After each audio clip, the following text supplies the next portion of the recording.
Paano nga ba malaman kung urig o fake ba ang iyong driver's license?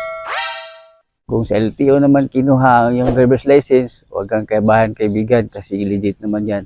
At kung hindi naman, sundan nyo lang ang video na to at 3 paraan ang ating ituturo kung legit ba na urig o fake ba ang iyong driver's license. And kung bago ka pa lang sa ating pagtuturo, i-click ang palubuton sa tabi ng pangalan ko para lagi kang updated sa mga bago nating video. Tara, let's go! Una, makikita natin sa ating license. Ito po ay 2024 na license. Kare-renew ko lang.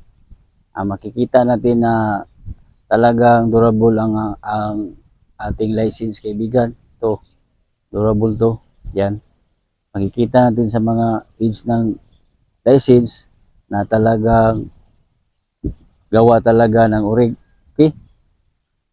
At makikita natin ang security marks. Yan kaibigan, oh. Makikita natin yung silyo na hindi natin makita sa ating mga license na gaya-gaya lang. Yan. At dito sa may expiration, yan kaibigan, makikita natin na kung sinalat ito ng mga pulis o mga LTO ay naka-laser engraved sa kaibigan. Ito ay machine kung saan bihira lang mga gumagamit ito. Yung mga autorisadong government lamang. Okay? At makikita natin dito sa ating picture yung ating kailan natin kinuha. Okay? At mag-back lang tayo kaibigan. At dito sa likod makikita natin ang sticker. At mayroon pa ditong emergency hotline, itong emergency call. Okay? At makikita natin dito kung ilang code tayo. Hindi na kasi numeric ang code ngayon, alphabet na. So ito ang una na test. Pangalawa nating subukan kaibigan, itong ultraviolet lights.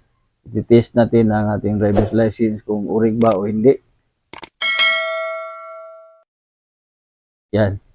Ilagay mo lang yung license sa iyong cellphone na may lights kaibigan at itapat mo lang. Pag kulay blue yan, urig yan. Pag yellow, fake ang iyong driver's license.